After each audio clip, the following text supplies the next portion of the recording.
முதலாவதாக ஒலிம்பிக் தீபத்தை கையில் ஏந்தி ஓடிக்கொண்டிருக்கிறார் 10ஆம் வகுப்பு மாணவன் ஆண்டனி சேவியர். இவர் மாநில அளவில் நடைபெற்ற ஜூடோ போட்டியில் பங்கு பெற்று எம் பள்ளிக்கு பெருமை சேர்த்துள்ளார்.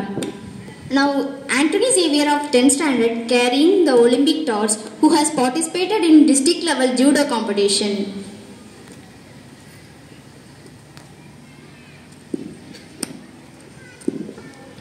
அடுத்ததாக ஆண்டனி சேவியரிடமிருந்து ஒலிம்பிக் தீபத்தை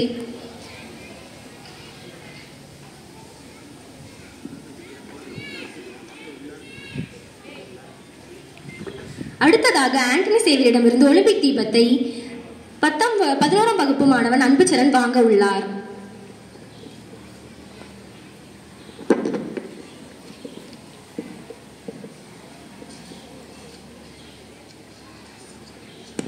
Sports reduce stress, anxiety and depression, promoting mental well-being and self-esteem.